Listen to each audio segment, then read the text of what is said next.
دیا۔ کتب تفاسیر میں ہے کہ سیدنا ادریس علیہ السلام نے اللہ کی بارگاہ کے اندر عرض کی کہ مولا میں تیری دوزخ کا مشاہدہ کرنا چاہتا ہوں اور پھر تیری جنت کی سیر کرنا چاہتا ہوں۔ یعنی اللہ کا نبی اللہ سے یہ دعا اور درخواست کر رہا ہے کہ باری تعالیٰ لوگ تو دنیا میں ختم ہو کر کے کوئی جنت جائے گا تو کوئی جہنم جائے گا، ایسے یہ بات کہ کسی کو جنت نصیب ہوگی اور بد اعمالی کی بنا پر کوئی جہنم میں پہنچے گا، لیکن اللہ کا نبی ادریس علیہ السلام اللہ کی بارگاہ کے اندر عرض کرتے ہیں مولا میں زندگی میں یہ چاہتا ہوں کہ میں تیری دوزخ کو بھی دیکھوں، تیری جنت کی بھی سیر کروں۔ اللہ تبارک و تعالیٰ نے فرمایا کہ ٹھیک ہے ادریس تم جنت کا بھی اس کی بھی سیر کرو اور دوزخ کا مشاہدہ بھی کر لو۔ اب سیدنا ادریس علیہ السلام نے دوزخ کا مشاہدہ کیا اور پھر جنت کی سیر کی۔ جب جنت کے اندر گئے تو فرشتوں نے سب سے پہلے دوزخ کا مشاہدہ کرایا، پھر جنت کی سیر کرائی تو سیدنا ادریس علیہ السلام نے جنت کے باغ و بہار دیکھے، حور و غلمان دیکھے، جنت کے محل دیکھے اور جنت کے طبقات، میوہ جات، ثمرات، اس کے علاوہ اس کی زینت، اس کی تمام طبقات کی سیر کروا دی تو کہنے لگے کہ اب آپ کا ویزا مکمل ہو گیا ہے، اب واپس چلیں زمین پر۔ تو جب واپس جانے کا کہا تو اللہ کے نبی سیدنا ادریس علیہ السلام نے فرمایا کہ تم جانتے ہو اللہ کا ایک وعدہ ہے، اس کا ایک وعدہ ہے۔ فرمایا وہ کیا ہے؟ فرمایا اللہ کا وعدہ یہ ہے کہ وما ہم منہا بمخرجین، جو جنت میں ایک مرتبہ داخل ہو جائے گا اسے نکالا نہیں جائے گا۔ فرشتے اللہ کی بارگاہ کے اندر گئے کہ مولا جس کو سیر کے لیے لائے تھے تو اس نے تو کہا کہ میں تو مستقل رہوں گا یہاں۔ اللہ تبارک و تعالیٰ نے فرمایا کہ اگر میرے بندے ادریس کی مرضی یہ ہے تو اس کو رہنے دو، میری جنت میں کون سی کمی ہونے لگی ہے۔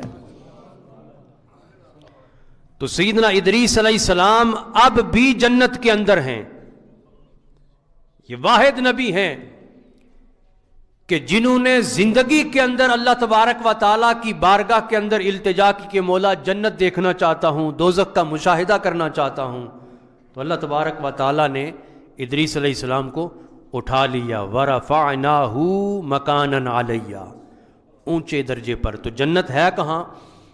جنت ساتوں آسمانوں کے اوپر ہے، تو اوپر اٹھا لیا تو وہ زندہ اٹھا لیا، وہ اب بھی جنت کے اندر ہیں۔ حضرات ذی وقار، اب سیدنا ادریس علیہ السلام اور سرکار کائنات صلی اللہ علیہ وسلم کی معراج کا موازنہ کرتے ہیں، معراج کا موازنہ کرتے ہیں۔ حضور سرور کونین صلی اللہ علیہ وسلم کی معراج کیا ہے؟ اللہ کے نبی ادریس علیہ السلام نے جنت کو دیکھا لیکن واپس آنے کا ارادہ ترک کر دیا، ملتوی کر دیا۔ ہمارے نبی سرور کونین صلی اللہ علیہ وسلم نے زمین و آسمان کو دیکھا۔ اچھا چونکہ آپ کی معراج کا ذکر ہے تو اس لیے تھوڑے جاگ کے پھر اونچی آواز میں کہہ دیں، ہاں یہاں اس طرح کی بات کریں گے تو پھر مزہ آئے گا آپ کو۔ اب حضور سرور کونین صلی اللہ علیہ وسلم نے سفر معراج شروع کیا تو زمین و آسمان کو دیکھا، عرش و کرسی کو دیکھا، لوح و قلم کو دیکھا، جمال فطرت کو دیکھا، جلوہ ہائے اسماء و صفات کو دیکھا، بلکہ خود رب کی ذات کو دیکھا۔ پھر بھی مطالبہ ہے واپس زمین پر آنے کا۔ اللہ کے نبی ادریس علیہ السلام نے جب سیر کی، جنت کے محلات دیکھے، حور و قصور دیکھے، میوہ جات دیکھے، پھل اور ثمرات دیکھے، واپس آنے کا ارادہ ترک کر دیا۔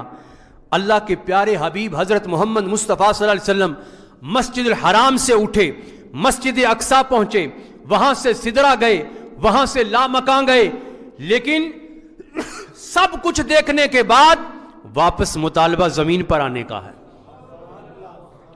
زمین پر اپنی امت کی یاد ستا رہی ہے، میں اپنی امت چھوڑ کے آیا ہوں۔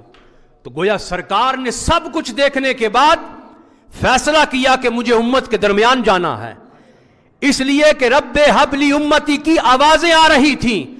سرکار کائنات صلی اللہ علیہ وسلم اگر چاہتے تو معراج کی رات عالم بالا کی رفعتوں کے اندر، اگر آپ چاہتے معراج کی رات تو عالم بالا کی رفعتوں کے اندر، جنت الفردوس کی خلوتوں کے اندر، ملائے اعلیٰ کی جلوتوں کے اندر، انعام و اکرام کی لذتوں کے اندر اگر محو ہو کر کے سرکار کائنات صلی اللہ علیہ وسلم وہیں رہ جاتے، انہیں کون روک سکتا تھا؟ انہیں کون ٹوک سکتا تھا؟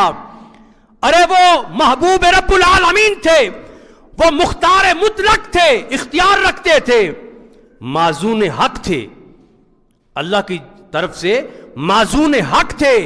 کسی نے کیا خوب کہا کہ وہ ہر عالم کی رحمت تھے، کسی عالم میں رہ جاتے، چاہے عالم دنیا ہے، عالم بالا ہے، کوئی بھی عالم ہو، وہ ہر عالم کی رحمت تھے، وہ ہر عالم کی رحمت تھے، کسی عالم میں رہ جاتے، یہ ان کی مہربانی ہے کہ یہ عالم پسند آیا، یہ ان کی مہربانی ہے کہ یہ عالم پسند آیا۔ سرکار کائنات صلی اللہ علیہ وسلم کی مہربانی ہے۔ ہم گناہگاروں کی یاد ستاتی تھی تو آقا علیہ الصلوۃ والسلام نے عالم بالا کی رفعتوں کی بجائے ہم گناہگاروں کے درمیان واپس آنے کا ارادہ کر لیا۔ یہ ہے سیدنا ادریس علیہ السلام اور سرکار